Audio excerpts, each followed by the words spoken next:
Jasse Korea, a young woman, and her friends departed from a party on the evening of February 23, 2019.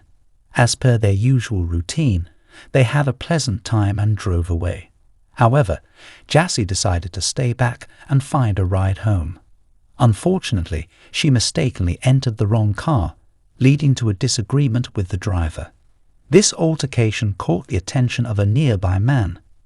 Subsequently, Jasse left with this individual, and she never reappeared. 5 days later, law enforcement officers halted a vehicle displaying suspicious markings. The discovery they made inside would haunt them for the remainder of their lives. Jasse Korea had eagerly anticipated celebrating her 23rd birthday at a renowned entertainment venue in Boston.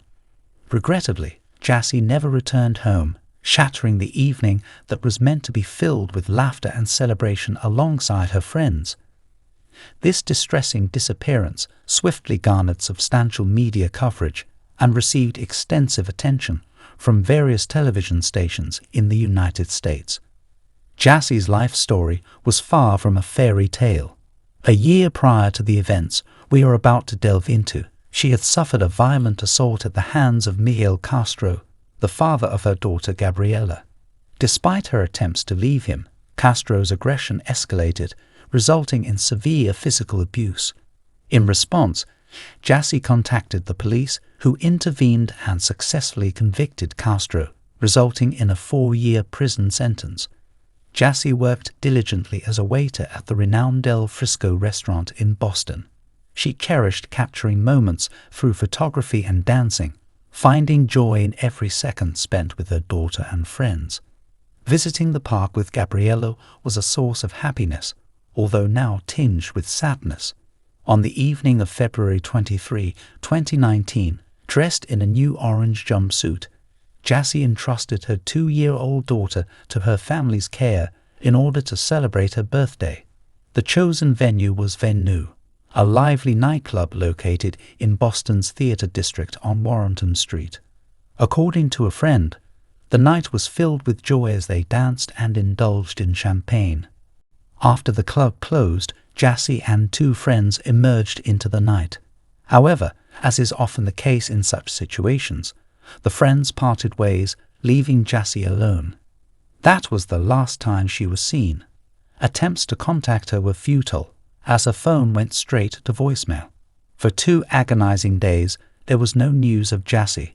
Her family, fraught with worry, had no idea of her whereabouts since that fateful Sunday morning. On February 26th, her father, Joaquin Korea, along with a friend, approached the police to report Jasse's mysterious disappearance. The police launched a full-scale investigation, beginning with tracing her steps after leaving the nightclub. Flyers were distributed across the city, imploring the public for any information. Despite interviewing her friends who were with her that night, the investigation hit a roadblock. None of them knew where she had gone after leaving the venue. Their farewell that night was the last interaction they had with Jasse. In their meticulous investigation into Jasse Korea's disappearance, the police scrutinized witness accounts and analyzed CCTV footage from both the nightclub and the surrounding streets. A critical piece of footage from Tremont Street, captured at 2:14 a.m., revealed Jasse outside the nightclub engaging with several individuals after leaving the club. The video showed a visibly inebriated Jasse mistakenly entering an Uber she hadn't ordered, leading to a heated argument with the driver, who subsequently forced her out of the vehicle.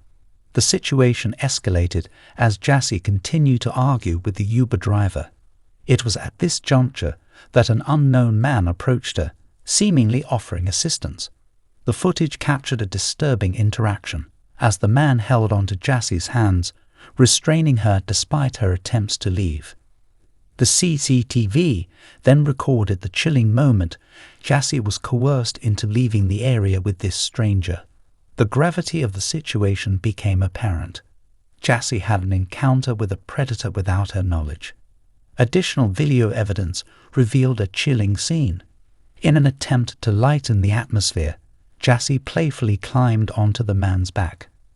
Subsequently, he transported her to his vehicle, and within a mere 14 minutes, they vanished from the camera's sight. Confronted with these distressing images, the police were tasked with unraveling a multitude of unanswered questions.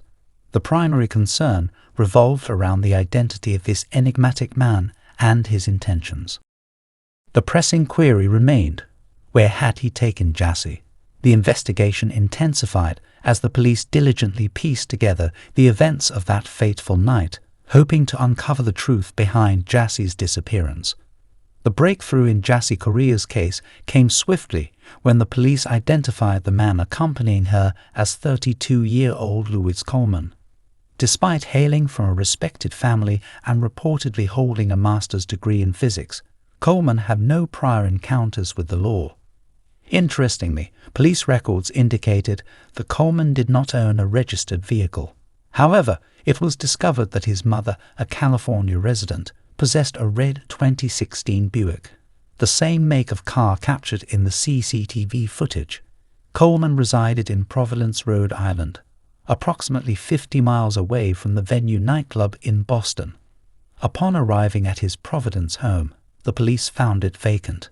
The surveillance cameras in and around his apartment complex grimly confirmed the worst fears of the investigators and Jasse's family.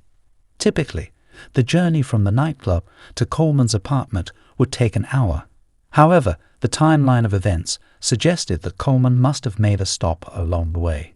He only arrived at his apartment around 4:15 a.m. on Sunday, approximately 2 hours after being seen leaving with Jasse.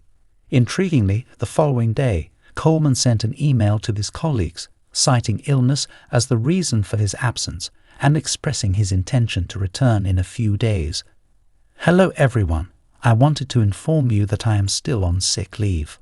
I will be returning to work in a few days." This message raised suspicions as it seemed like Coleman was trying to buy time to hide evidence related to the crime. Investigators began piecing together his actions over the next 2 days, which further supported this theory. The police investigation into Jasse Correa's disappearance uncovered a series of disturbing CCTV footage that shed light on the tragic events that followed her encounter with Louis Coleman. Special Agent Thomas Zukauskas described a crucial piece of footage showing Coleman carrying a motionless woman, believed to be Jasse, into his apartment building at around 4:27 a.m.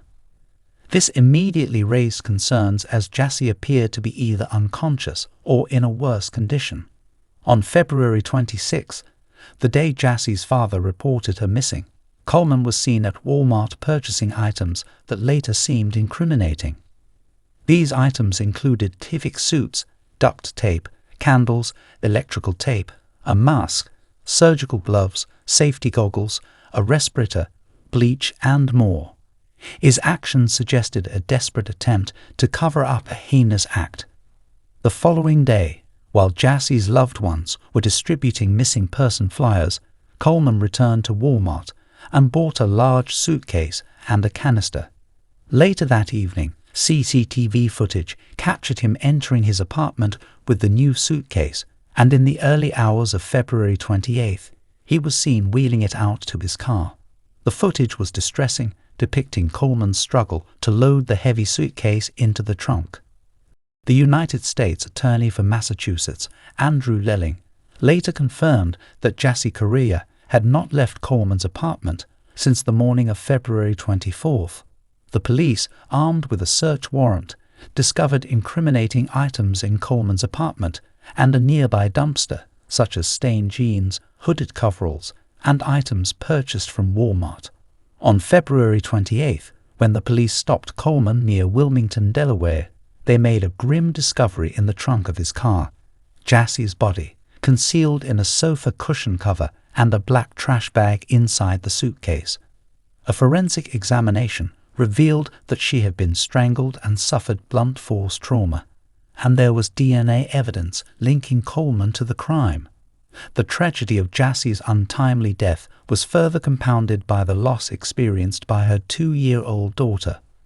Boston authorities, when visiting the Correa family, promised to seek justice for Jasse. Amidst this, some social media users questioned Jasse's decision to be out alone at night. However, Suffolk District Attorney Rachel Rowlands emphasized that the focus should not be on victim blaming, but rather on addressing the underlying issues of violence against women. Rowlands called for a shift in societal conversation, urging men to take responsibility and actively combat violence against women in all aspects of life. Lewis Coleman faced serious charges of kidnapping resulting in death, a crime that could carry the death penalty or life imprisonment. However, in November 2019, prosecutors decided against seeking the death penalty, setting the stage for a trial filled with complex evidence and emotional testimony.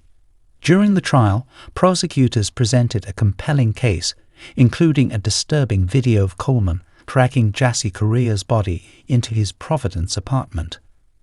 The prosecution also emphasized Coleman's disturbing online searches after the abduction, which included inquiries about fitting a body into a suitcase and extracting a tooth.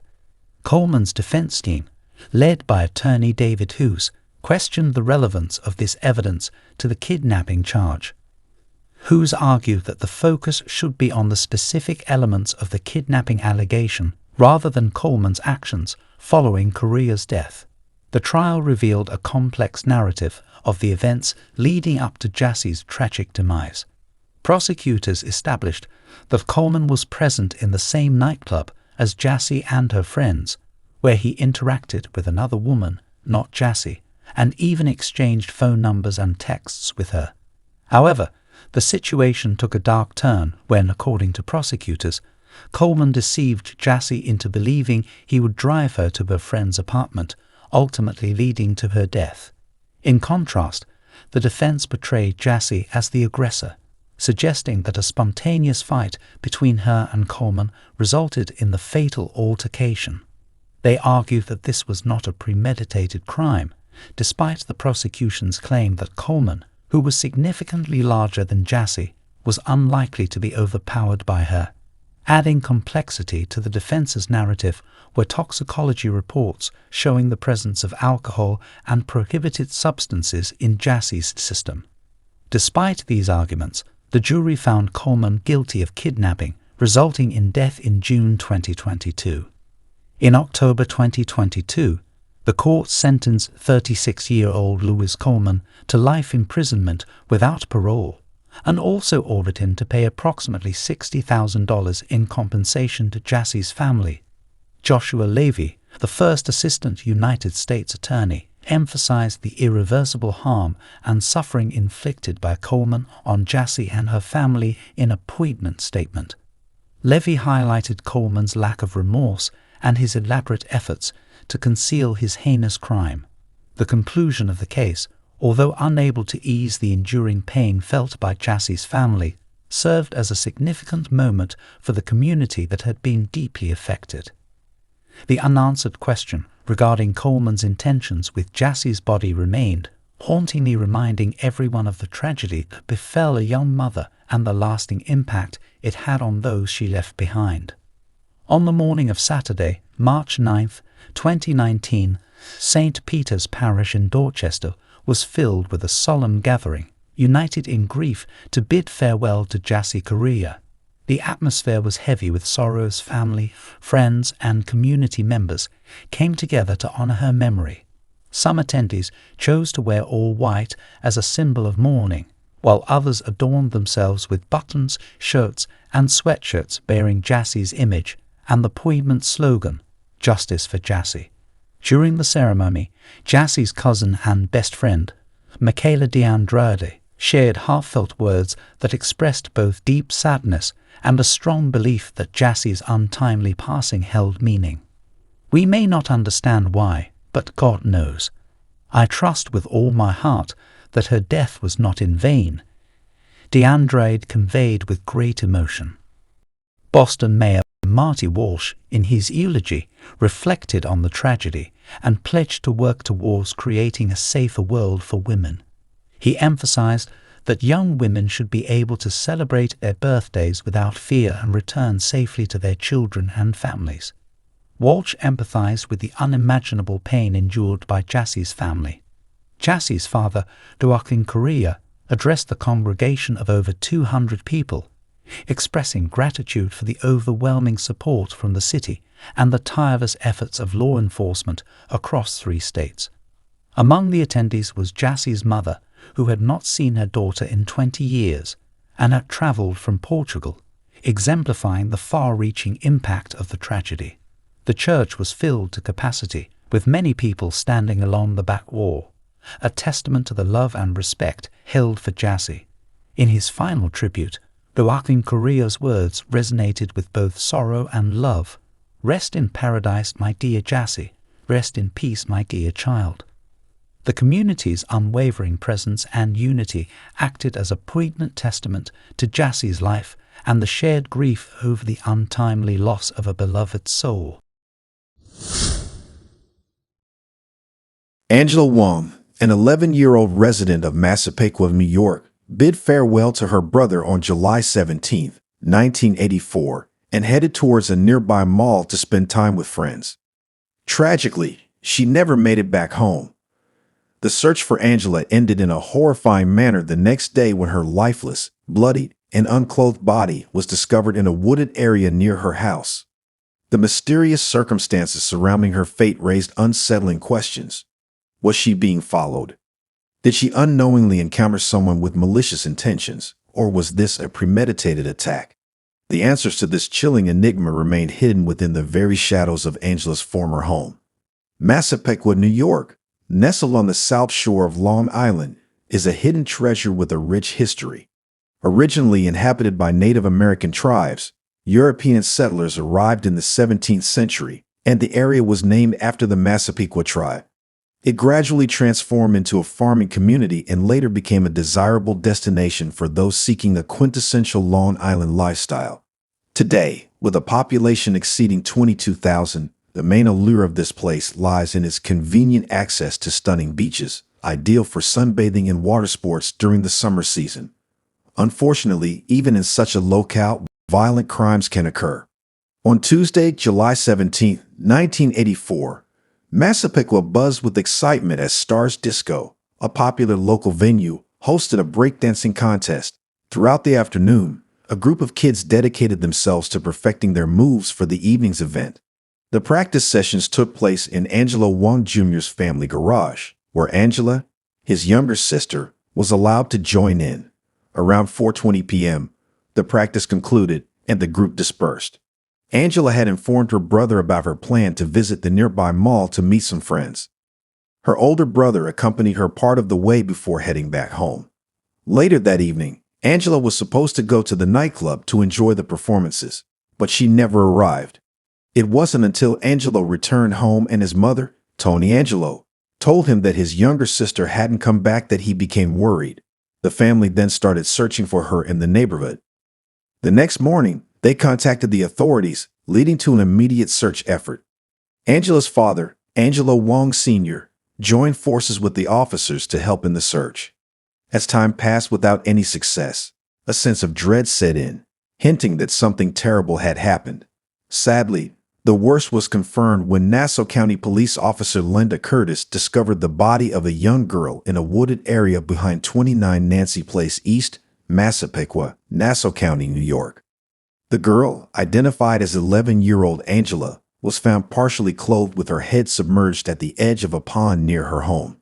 She had bruises and abrasions on her face, and it seemed like a heavy log had been used to hold her head underwater. The medical examiner determined that she had drowned due to asphyxiation. Despite being partially clothed, there were no signs of assault on her body. On the same day, Nassau County Homicide Detective John Sharkey took over the case and began investigating Angela's final day. The main question was who, besides her brother, had seen her last in the neighborhood. After receiving numerous tips and conducting multiple interviews, the investigation eventually honed in on Angela's inner circle, specifically the group that had gathered at the Wong residence that afternoon. The police systematically interviewed each individual, focusing on their whereabouts between 4:30 and 5 o'clock in the evening, the critical window during which Angela was believed to have been murdered. As the interviews progressed, all but one person were cleared of suspicion. Manuel Pacheco, a 15-year-old boy from the neighborhood, stood out due to his reputation as a ladies' man. During his interview, Pacheco claimed to have left the Wong residence around 4:20 p.m. and headed north towards his own home. According to him, he briefly saw Angela walking alongside a young boy, vaguely described as wearing a black cutoff shirt. However, Pacheco couldn't provide any further details about this male individual. He stated that he then returned home, spending the next hour showering and preparing for a breakdancing contest. Detective Sharkey found Pacheco's story unverifiable and began to suspect that something was amiss. The location where Angela's body was discovered also raised suspicions. It was a commonly used shortcut to the mall, and Angela's family confirmed that she wouldn't have taken that route unless accompanied by someone she trusted. With these doubts in mind, Detective Sharkey decided to reevaluate the case from a fresh perspective. On August 6, 1984, a woman named Nkuruwika Okoye approached Detective Sharkey at the command bus stationed in front of the Wong family home. Miss Okoye informed him that she resided on Ford Drive West and had witnessed Angela Wong and Manuel walking and conversing together at 4:20 p.m. on July 17, 1984. She specifically remembered the day because it was the day before her 13th birthday, and the time because she was on her way to a 4:30 showing of the movie Gremlins. Furthermore, she had a vivid recollection of Pacheco, primarily due to her infatuation with him. Nearly a year later, detectives received a promising lead. In August 1985, Virginia Stone contacted the Nassau County Police Department, claiming that her foster daughter, known only as Margaret, had disclosed that Manuel Pacheco was responsible for Angela Wong's murder. Acting on this tip, NCPD Detective Arnold Leonard interviewed Virginia on September 19, 1985.